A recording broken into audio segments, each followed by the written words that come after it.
What up, guys? It's Rob from InPhraze. Today, I'm going to be reviewing Mirai Nikki, or Future Diary. So, Mirai Nikki follows the main character, Yuki, who is more of an observer. He doesn't like to be the center of attention. He takes notes in his phone of what's going on around him. He's friends with this god whose name is Deus Ex Machina, or Machina, I don't remember how they say it in the show. And one day he's talking with Deus, and he's just kind of getting tired of life, and Deus tells him that he's going to make his life interesting, and Yuki kind of ignores it and goes to sleep, and the next day he wakes up, and his phone is telling him what's happening in the future.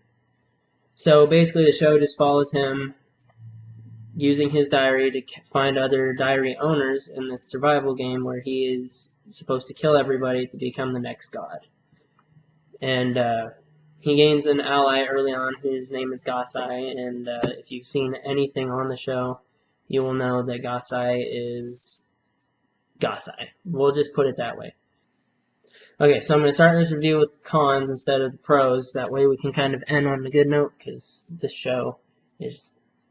Okay, so some of the cons I found in this show was a lot of subpar character development, at least between the main two characters.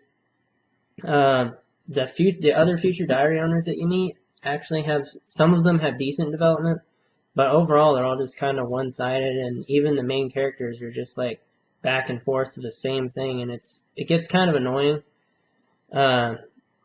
I guess I could say that basically the cons for me was the first 20 episodes.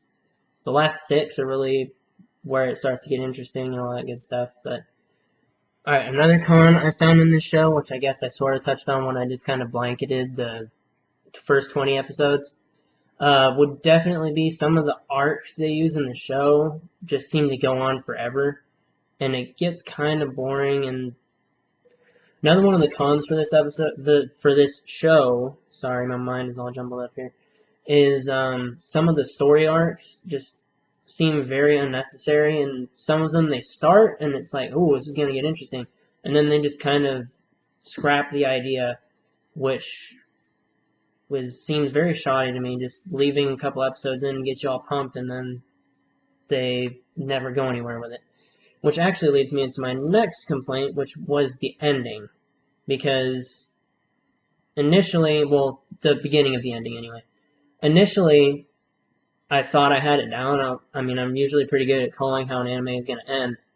And I was like, okay, so this is going to happen, blah, blah. And then they threw me for a loop in one of the episodes, and I was like, whoa, so maybe it's going to end differently than what I expected. And then it's like they spend the next couple of episodes setting up this awesome ending, and then they just abandon it completely, and they make it what I said it was going to be. So for the pros in this show, there's not... I'm going to try my best. Some of the pros, let's see. Well, one of the scenes, this is, I guess, nitpicking for the pros, but one of the scenes for me, I just thought was very, very well done, and it's probably one of the cutest moments in any show I've seen aside from Shiro in Dead Man Wonderland. Anytime she was in there, it was hilarious. I guess I could argue that I did like the ending a little bit, just because it still was kind of okay, I guess. But the idea of the very ending of the show, because I'm thinking of like the 4th episode from last. The ending is an interesting, well, it just kind of gives you an interesting mindset on the whole, what decisions you make in your life, which is kind of cool.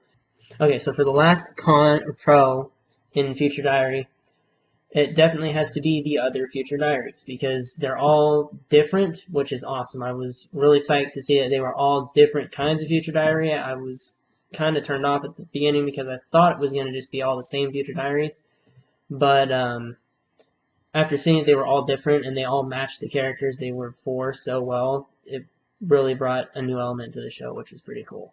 So overall, I would probably give this anime a I'm being generous here. I would give it a 3.5 out of 5. It's okay.